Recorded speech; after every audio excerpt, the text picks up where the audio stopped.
This video and all videos in the related series are of the divine liturgy of Orthodox Christianity.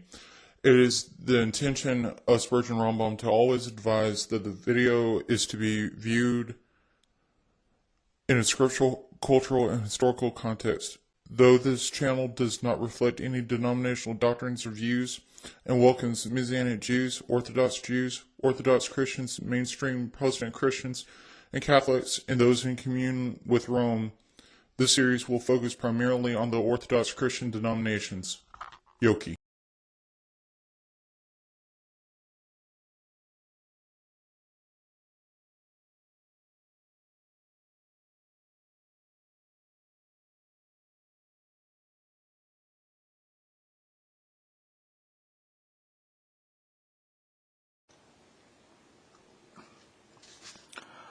Shavuot, or Pentecost, is the celebration of the manifestation of the divine presence and his revelation to his people. This festival and its related readings will be taught in this 2-day mini-series. Pentecost was the Greek name for Shavuot, and what it is called in the Greek manuscripts of the memoirs and the letters of the New Testament. However, the entire mini-series is very much from the Orthodox Jewish perspective, but please perceive the mirrored revelation within this mini-series and the events of Acts 2. Note, the apocryphal book of Sirach was quoted by Yeshua HaMashiach, or Jesus Christ, in his Sermon on the Mount. This book, which was prevalent in the first century and attested to by the ancient Christian canons, was unfortunately removed from the KJV, as well as all the other apocryphal books, after the Anglican Reformation and its consequences.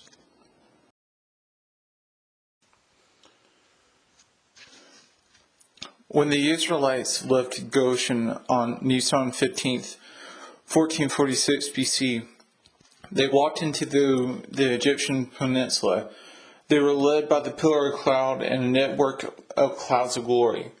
The pillar of cloud was a cloud-like manifestation which would guide them during the day. At evening, it would transform into a pillar of fire to illuminate the path the Israelites should take at night. This network of clouds of glory involved 7 clouds which, according to rabbinical tradition, killed all vermin, shielded them from the harmful rays of the sun, and possessed flashes of lightning. These flashes of lightning were in the shape of the letters comprising the names of the patriarchs. As for the formation of these clouds, there were 2 on the right, 2 on the left, 1 overhead, 1 before, and 1 behind.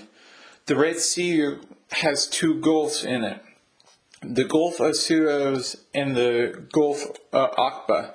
The Gulf of Aqaba is separated from the rest of the Red Sea by the Straits of Tyran. The Gulf of Suez stretches from the Strait of Jubal to the modern-day city of Suez. Between these is the Egyptian peninsula, which is bordered on the northwest by the Nile Delta and on the northeast by the Brook of Egypt, or Wadi al-Arish.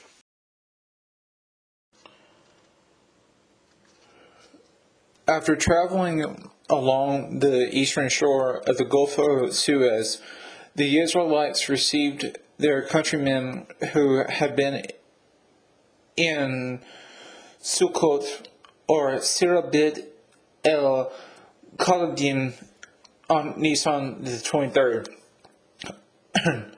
On Nisan 29th, they passed Migdol.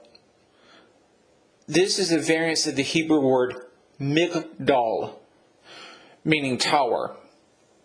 There seems to have been an Egyptian fortification or natural strategic point of military interest As there has been no archaeological evidence found to suggest the presence of an Egyptian fortification, it seems more likely that an outpost of a camp of soldiers were stationed to observe the tri-intersection of the Red Sea.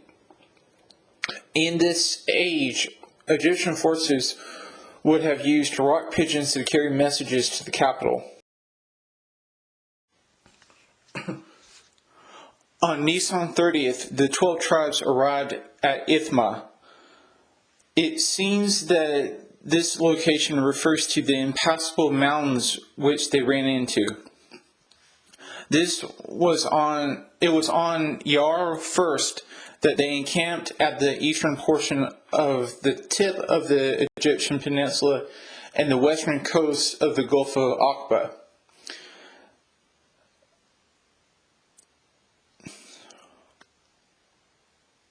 Or rather, the eastern portion of the tip of the Egyptian peninsula and the western coast of the Gulf of Aqaba.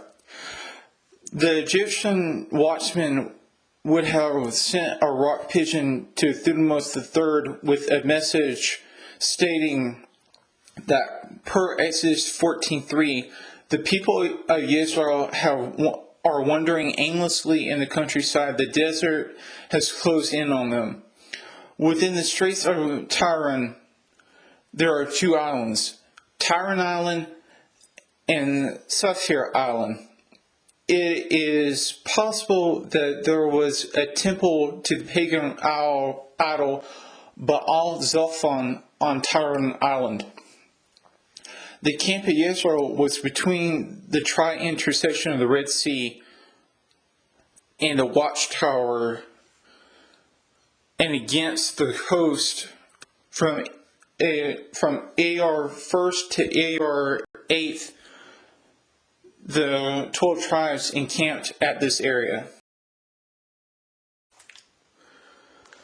However, on AR 8th, the forces of Thutmose III arrived to slaughter the nation. Moses commanded the people to refrain from panic. However, the King of the universe commanded him to lead the people forward by lifting his staff over the water.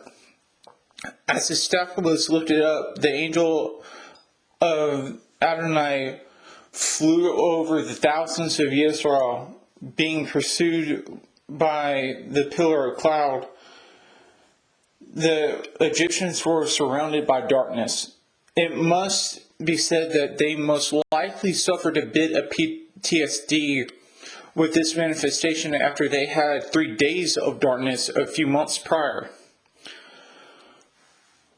When the sun went down, the pillar of cloud morphed into a pillar of fire.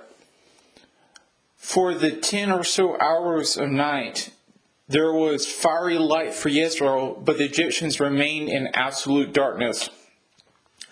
It was during this time that a wind blew across the water. Now, this wind may have been a natural wind, which was violent all night long, or a metaphysical/spiritual wind.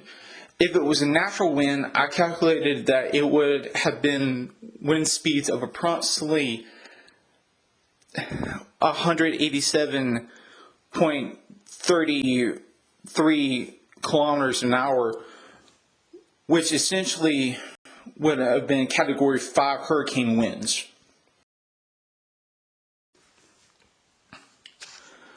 At daybreak on Yar 9th, there was a section of water that had been removed by the presence and wind. On either side of the chasm, in the center, stood 200-meter high walls of water, topped with 20 to 40-foot waves. Rabbinical sources state that Nashon, who would become the tribal leader of Judah, jumped into the water when it was still about head height. Immediately, the remaining water was purged from the land bridge. After a matter of hours, the livestock, carts, wagons, and nation of Israel had migrated over a land bridge that is 8 100 meters wide and 18 kilometers long to the other side of the Straits of Tyron. Upon the Egyptians being released from the darkness, Thutmose III sent a majority of his force into the watery chasm to pursue them. However, the wheels of a multitude of chariots broke off. These charioteers, as well as the accompanying infantry, fled back towards Egypt. It was at that time that Moses lifted up his staff. Again, the surface tension was compromised, resulting in the water collapsing under the force of gravity. Thutmose III was only left with a personal bodyguard and returned to the capital, where he died in 1425 BC. Upon the destruction of the majority of the army, Yisrael was finally out of Egyptian territory. On Yar 10th, Yisrael arrived in the wilderness of Ashur. It was here that the Mennonites, Canaanites, and Ishmaelites lived. It stretched from modern-day Eilat to the modern Gulf of Aden. 2 days later, while in the wilderness of Shur, they arrived at Marah. This place was 50 kilometers from the Straits of Tiran. It was here that, due to the bitter water, possibly brackish water, the Israelites began to bicker with Moses about their thirst. After a divine revelation, Moses threw a certain piece of wood into the water, which made it palpable. Afterwards, they were promised, should they obey the king's commandments, they would not be afflicted with any of the diseases which the Egyptians suffered. The following day, which was Yar 13th, Yisrael arrived at Elim, a place 20 kilometers from Marah. This was the modern Ayin Anua. And on Iyar 15th, they entered the Sin desert. In the same day, complaints of lack of bread came to a head. The nation was promised that bread from heaven would be given to them, which they were to gather. A daily ration of a meal would be granted as well, and meat would be granted as well. Every Friday, a double portion would be given. This heaven-sent bread was to test the receptiveness of the nation. That evening, quails arrived in the camp. The following morning, after the dew had evaporated, the surface of the desert was covered in a fine flaky substance. When the men of Israel saw it, they asked each other, "Manhu?" Moses answered them, "It is the bread which Adonai has given you to eat." The men of Israel were ordered to take 2 quarts per person in his household. On Friday, Yar 21st, the populace gathered 4 quarts of the manna, which is what the people called the substance. The week spent in this desert was much needed for moral and physical rest. Before leaving, the master commanded that 2 quarts of the manna be gathered as a perpetual memorial. On Yar 23rd, Yisrael left the wilderness of Shur. After traveling 22 kilometers, they arrived and camped at Dophak, or Dophkah. However, with the presence of canyons, the terrain have become too difficult to travel as a unified group of 1.5 to 3.5 million Israelites.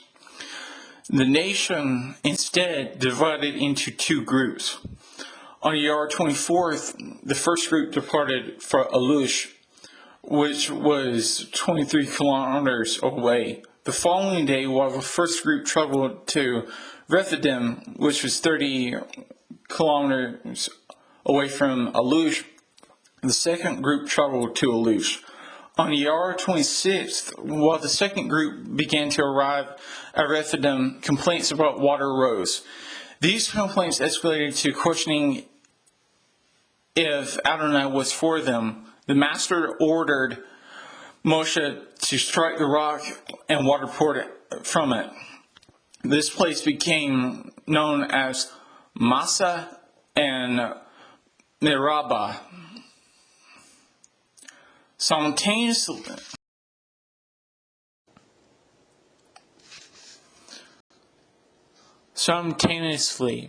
as the water flowed, Amalekite warriors arrived.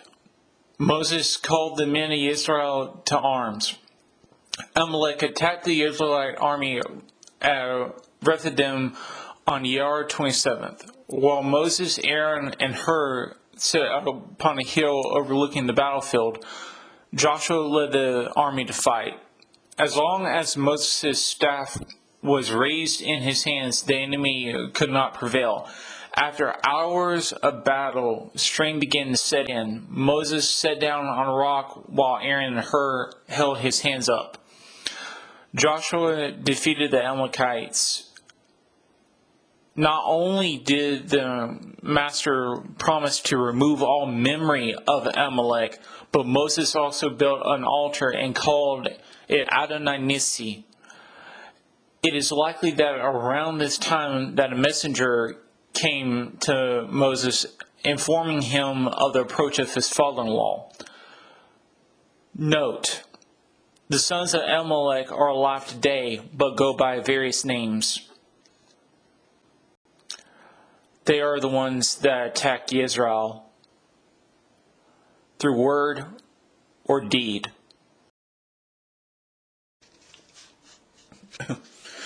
Jethro was believed to have come to see his son-in-law on Iyar 28th. Upon greeting each other and talking about the last year, as the duration of the pledge is thought to have taken about a year, Jethro sacrificed a burnt offering. After that, he shared a meal with Moses and the leaders. The following day, Jethro saw that all of the judicial cases and civil cases were brought to his son-in-law. Concerned for Moses' mental health, Jethro replied that by doing this, he would wear himself and the people down. However, Moses was to instruct them on the laws. Furthermore, he should, according to Jethro's advice, set up a leadership and judicial system. The leadership system would consist of leaders of thousands, hundreds, fifties, and tens. This means that of the 3,550 military-aged, non-Levitical men, there were approximately 603 leaders of thousands, 6,035 leaders of hundreds, 12,071 leaders of fifties, and 60,355 leaders of tens. The judicial system was to consist of fathers who would settle issues in their home. Disputes between households were to be settled by the aforementioned leaders, and the severely difficult cases were to be brought to Moses. The following day, Moses implemented Jethro's advice, and Jethro left for his home. After Jethro left, Yisrael set off for the next place, leaving the wilderness of Sinai, or leaving for the wilderness of Sinai from the wilderness they were in. On Sivan 1st, 1446 BC, the 12 tribes arrived in the Sinai desert. Therein stands Jabal al-Awaz, which the nation pitched their tents at. Moses was summoned to the mountain on Shavuot 2nd by the Master and was given an oath to the nation on the grounds of their obedience. However, as it's hard to speak to a massive population, Moses spoke to the leaders. The message was thus: "Here is what you are to say to the household of Jacob, to tell the people of Israel. You have seen what I did to the Egyptians, and how I carried you on eagle's wings and brought you to myself. Now, if you will pay careful attention to what I say and keep my covenant, then you will be my own treasure from among all the nations. For all the earth is mine, and you will be a kingdom of priests for me, a nation set apart. These are the words you are to speak to the people of Israel." Once they agreed, they were instructed to tell the nation to wash their clothes and for men to not have sexual relations with their wives for the duration of those days. They, nor their livestock, were to go near the foot of the mountain. If they did, they would suffer death by stoning or arrows. The leaders then dispersed the message along the 56 clan lines of their respective households, in their respective households.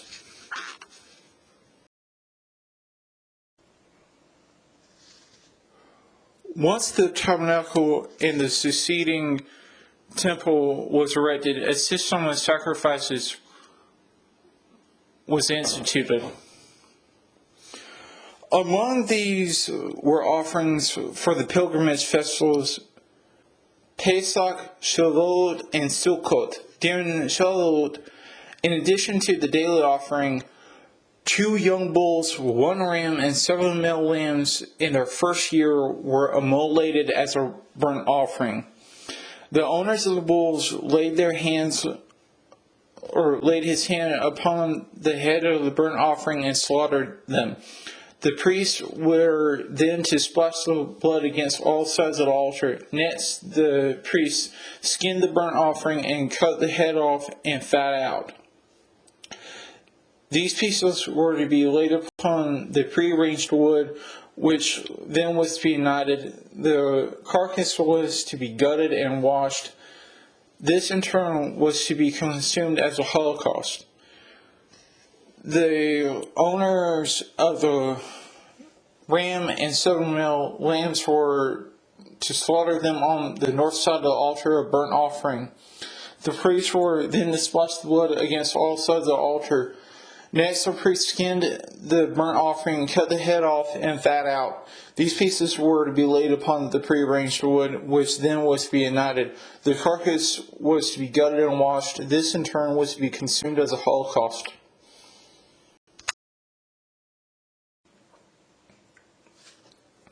For a grain offering, 30 quarts of fine flour mixed with olive oil were offered on Shavuot. Only 3 handfuls were burned, a handful out of the 14 quarts of the 7 lambs, a handful out of the 12 quarts for the 2 bulls, and a handful out of the 4 quarts for the 1 ram. For a sin offering, a billy goat was sacrificed. After the owner of the goat laid his hand on the goat's head and slaughtered it, a priest was to take some of the blood and rub it on the horns of the altar for burnt offerings. The remaining blood was poured out at the base of the altar. The goat's fat was made a holocaust.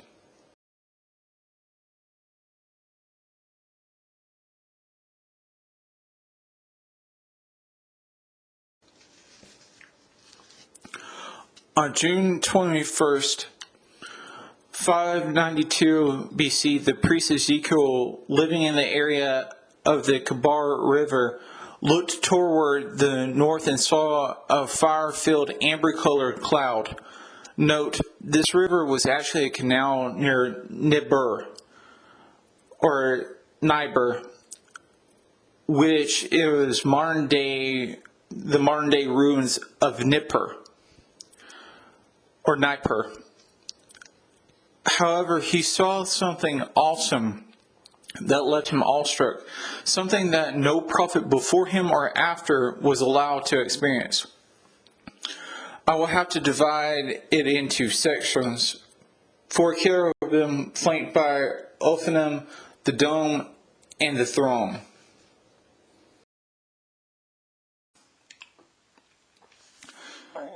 He saw 4 cherubim flanked by Ophanim.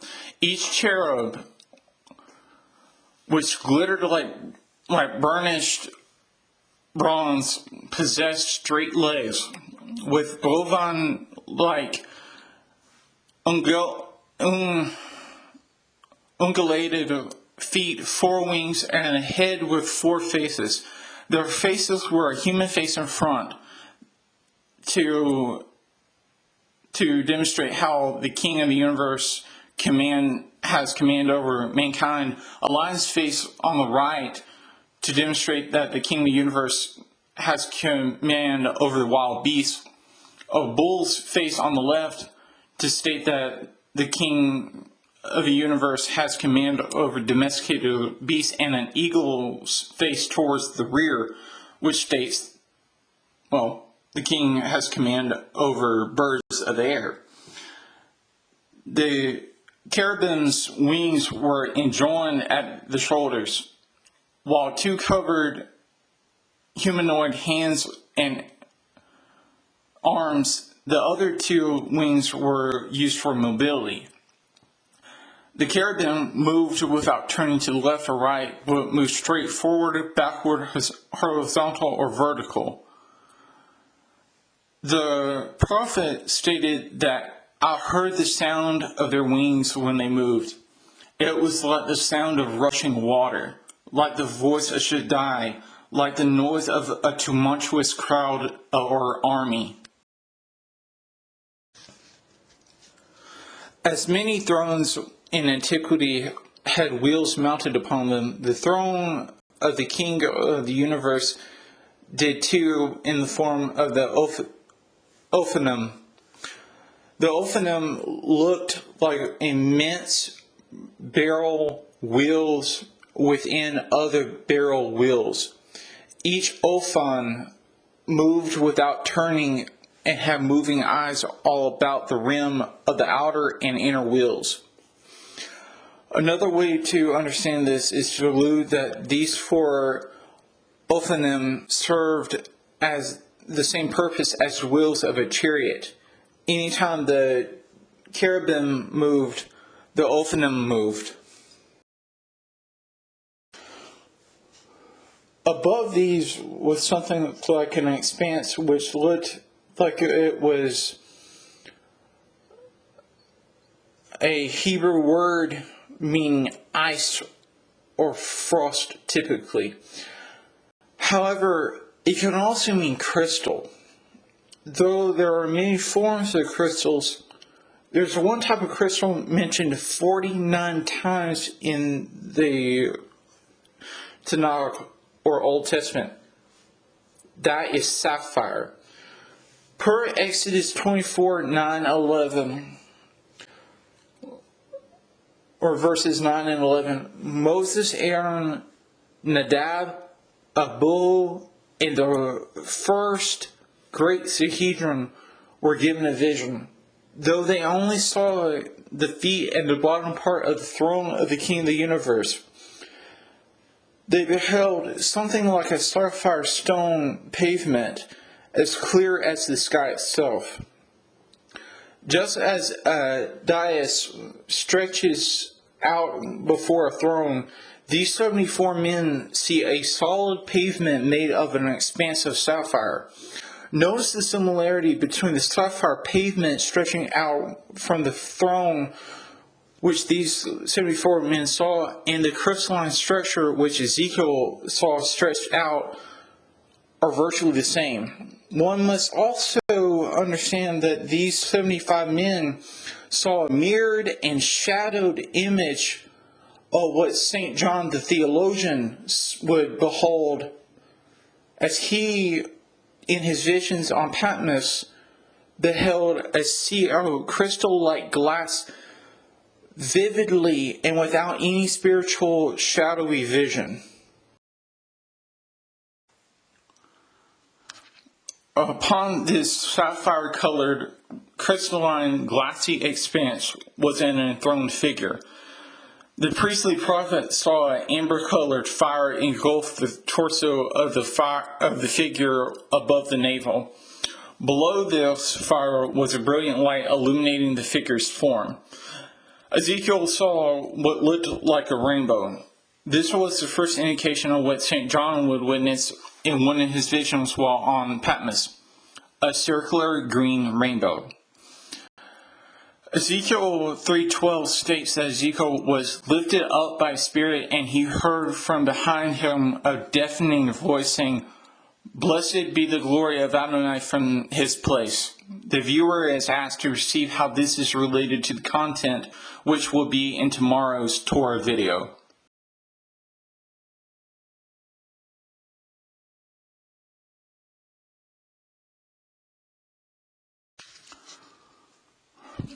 In 1284 BC, 6 years after a civil war between the Benjaminites and the other tribes, which is discussed in Judges 19 through 21, or chapters 19 through 21, Yehud became judge over the central tribes after assassinating King Eglon of Moab.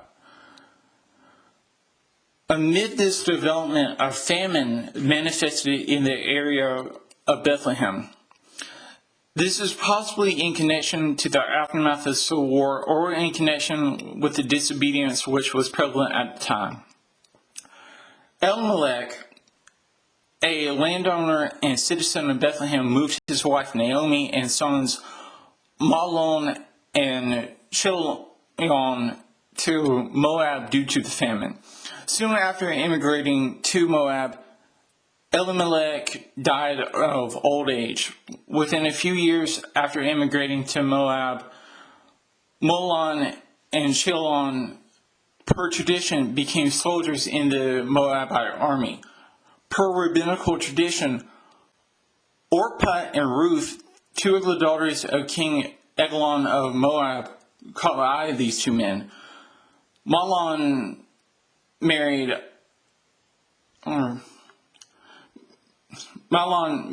Ruth, and Chilion married Orpah.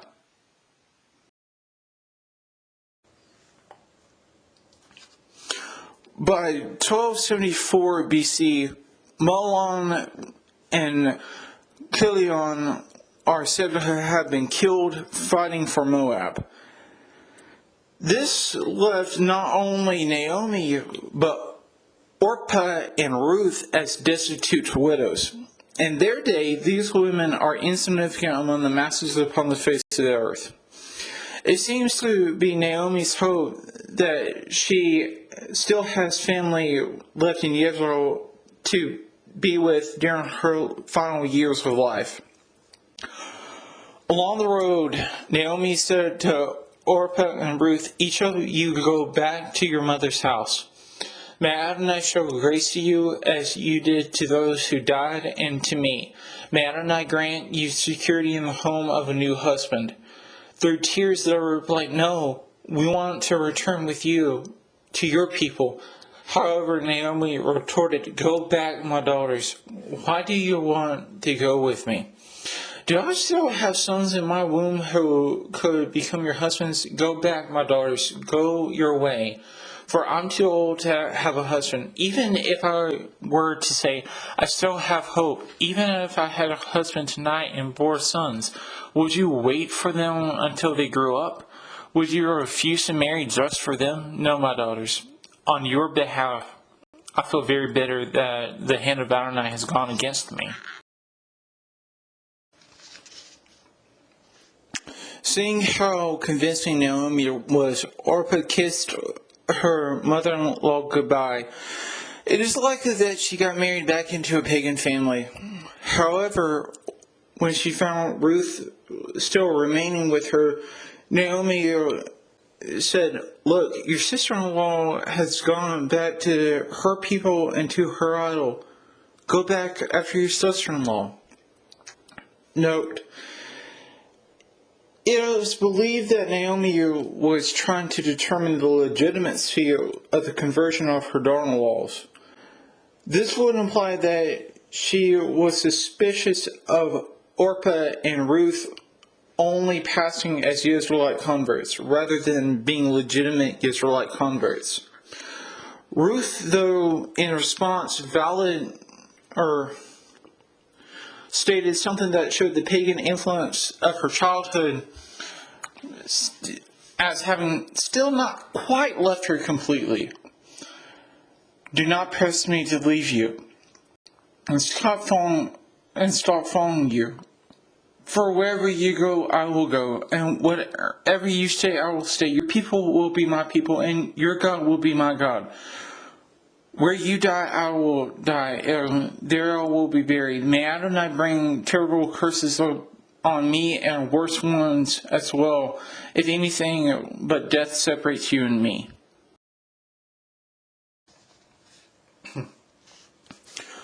Note, a common expression among Israelites was, may Adonai bring terrible curses, do terrible things on me and worse ones yet if I fill in the blank. The pagans, however, had a similar saying, may the idols bring terrible curses and do terrible things to me and worse ones yet if I fill in the blank. One main reason for what she said may be that she did not want to return to her parents for negative reasons. However, as even with Esther, when she became one of the queens of Xerxes I, there is a secret divine purpose for Ruth's actions. The duo arrived in Bethlehem as the barley festival began. This was around Nisan 1st, 2 weeks before Passover. The townspeople seemed to have received Naomi with open arms, with the women greeting her, "Can this be Naomi?" She corrected them by saying, "Don't call me Naomi," which means pleasant. "Call me Mara," which means bitter. Because Shaddai has made my life very bitter. I went out full, and Adonai has brought me back empty. Why call me Naomi? Adonai has tested against me. Shaddai has afflicted me.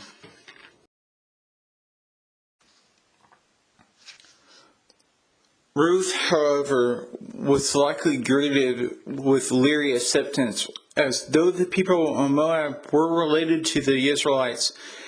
They had a history of opposition to them. As such, though Ruth was a convert, she was likely treated with a mild standoff treatment. She's not the first foreigner to convert to being an Israelite. The first known foreign convert was Rahab, the Canaanite prostitute who rescued the spies Joshua sent to Jericho. Not only did she convert, but eventually married Solomon, the son of Nashon, who was the first tribal leader of Judah, and the brother-in-law of Aaron. Yes, the first tribal leader of Judah had a sister who married Aaron, the first high priest. Solomon's marriage to Rahab was considered a scandal, as she was an ethnic Canaanite.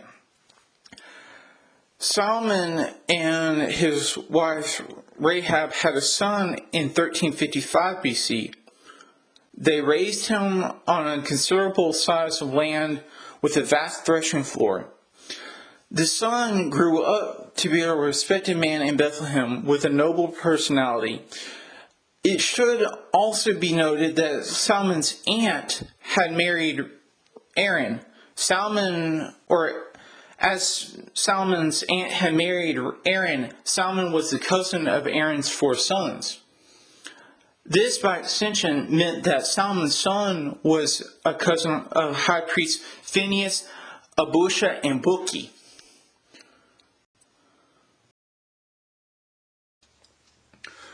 Soon after arriving in Bethlehem and resting, Ruth said to Naomi, "Let me go into the field and glean ears of grain behind anyone who will allow me to." Upon being given permission, Ruth went to the field which was owned by the son of Solomon and Rahab, whose name Boaz. She found out who the supervisor was and asked him, "Please let me glean and gather what falls from the sheaves behind the reapers." The supervisor was probably taken aback by this request, as this woman had an accent which indicated that this woman was from Moab. Furthermore, he was probably shocked as to know a Moabitess would show knowledge of the rights of the poor within Torah.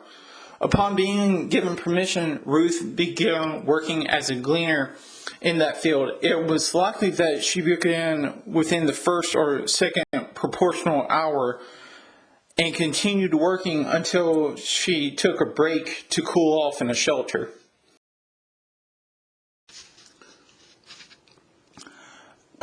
After likely a few proportional hours had passed, Boaz left his home bound for the field. When he arrived at the field from the village, Boaz said to the reapers, "Adonai be with you." And they answered him, "Adonai bless you." Boaz, who normally recognized all his reapers and gleaners, observed a stranger working in his field. Rabbi Shlomo Zakaki, known as Rashi, wrote in his commentary on Ruth 2:5 that Boaz knows how Ruth would glean only 2 out of every 3 ears of barley. Furthermore, Rashi said that as Boaz watched her, he noticed that this strange woman, for the sake of zidnut or modesty, avoided bending over. Instead, she would glean the standing ears while standing and the lying ones while sitting. I now must balance this claim with a logical approach. Instead of bending over, she would glean the ears of barley which were standing while she stood. This would imply that for any ear of barley which was bent over, Ruth would likely skip them. After she had gleaned all the standing ears in her vicinity, she would likely start picking the ears of barley which were bent over.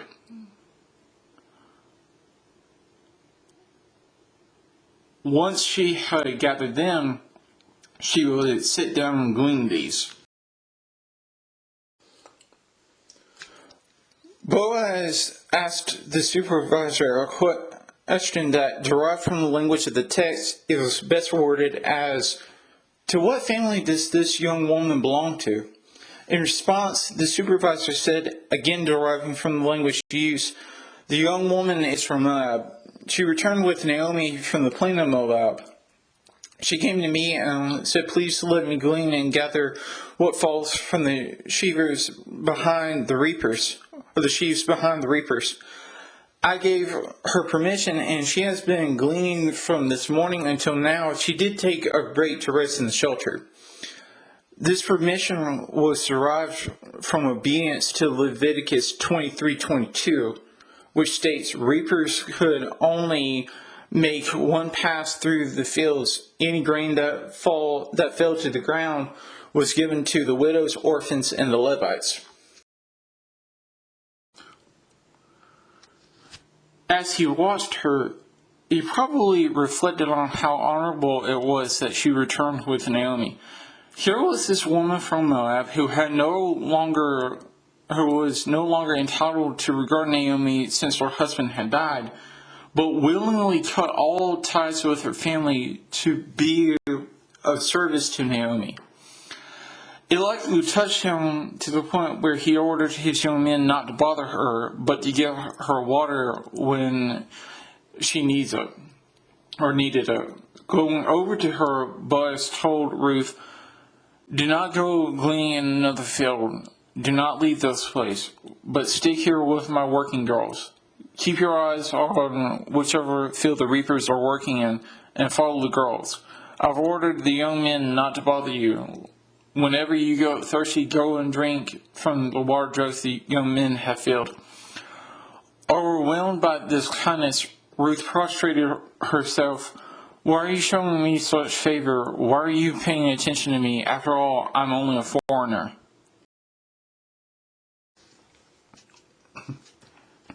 Understanding her modest leeriness, Boaz gently explained, I've heard the whole story. Everything you've done for your mother-in-law since your husband died, including how you left your father and mother and the land you were born in to come to a people about whom you knew nothing beforehand.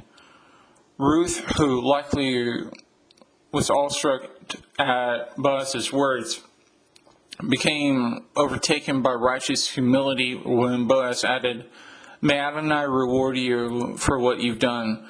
May you be rewarded in full by Adonai, the God of Israel, under whose wings you have come for refuge. Endowed with humility and astonishment, Ruth stammered out, My Lord, I hope I continue pleasing you. You have comforted and encouraged me, even though I'm not one of your servants. The reason Boaz said all this was for any one of three reasons. Companionship, as Ruth would be with other female gleaners of Boaz's field. It was also said for protection, as Boaz had commanded the young men not to touch her. And it was for refreshment, as Boaz had ordered the young men to give Ruth water when she needed it. Ruth was given a bushel of wheat and invited to eat with him and his team workers, likely his administrators and, I guess you could say, crew leaders, at mealtime.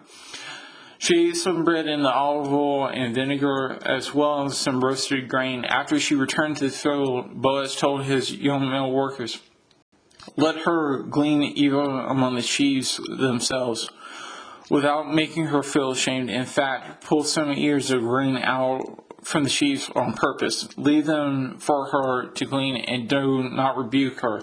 By evening, she had around 5.5 gallons of wheat, which she took home to her mother-in-law.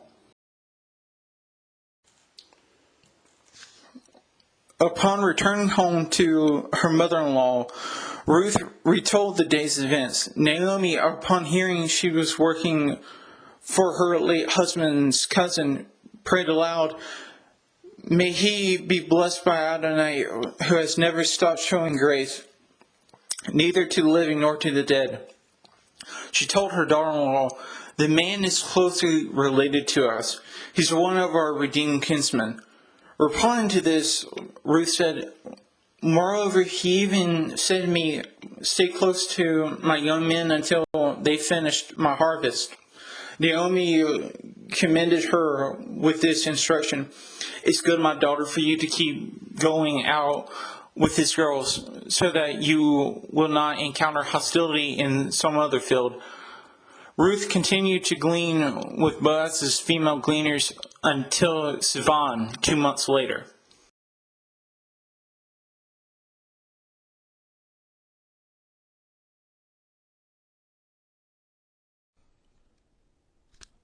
On Shavuot, May 24th, AD 33, the 120 men and an unknown amount of women are talking and praying in an upper room. Yerushalayim's 100,000 people have swollen to 4 million for the festival in remembrance of Torah being given to Moshe 1,479 years prior. Suddenly, a gale force wind blows and fireballs appear above the heads of those that are in the room. This is a manifestation of the Ruach HaKodesh, and now these 100 men and an unknown number of women can speak Median, Elamite, Sumerian, Akkadian, Middle Persian, Las, Pontian Greek, Koan Greek, Pomilian Greek, Phrygian, Parthian, Classical Latin, Nabatean Aramaic, Nabatean Arabic, which are the languages spoken by tourists, soldiers, citizens, and pilgrims. Such languages being spoken by Judeans and Galileans surprise the masses. Kepha, though, in the face of ridicule, delivers a derasha. Contrary to the belief of certain people who witness this mingling of language, these 120 men and unknown amount of women are not drunk. Quoting Yoel 3:1-5, Kepha recalls that the king promised to pour out his spirit on all humanity, in which sons and daughters will prophesy, old men will dream dreams, young men will see visions. Furthermore, manifestations of blood, fire, and smoke will appear upon the earth and in the sky, while the sun will turn dark and the moon will turn to blood before the great and terrible day of Adonai. Before that day, anyone who would call upon the name and join the remnant of the survivors in Mount Zion or Jerusalem will be saved. He then expounds upon Yeshua, who demonstrated the king's powerful works and worked through him. He continues with retelling the arrest and death of Yeshua according to Adonai's will through the assistance of pagans and Judean leaders. Furthermore, the resurrection is tied to Tehillim 16 verses 8-11, in which David, through imagery and allegory, foreshadowed that Yeshua would submit to his Father's will and would rejoice in his suffering that would yield to safety from Sheol, or the place of the dead, a reprieve from Abaddon, and a place at the king's right hand, lighting the path which leads to an endless, joyful life and not to death.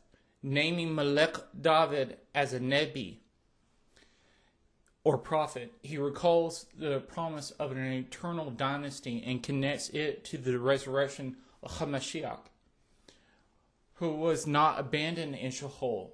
Kepha boldly states that he has been exalted, as Tehillim or Psalm 110 verse 1 states, to the right hand of Adonai, has received from the Father what he promised, namely the Ruach HaKodesh, and has poured out this gift, which these witnesses are both seeing and hearing. With fiery conviction, Kepha boldly proclaims that Yeshua, who had been executed, is not only HaMashiach, but also Master and Melech HaMashiach, or King Messiah. At this, the Judeans and pilgrims become ashamed. Kepha compels them to perform teshuvah, or to return, repentance, and be immersed on the authority of Yeshua HaMashiach, upon which they, their children, and all who are called can receive the Ruach HaKodesh. Soon, 3,000 men and women are immersed in the mikvot of the city. This means that the 100 men immersed 25 men and women each. The church is now 3,120 men and women.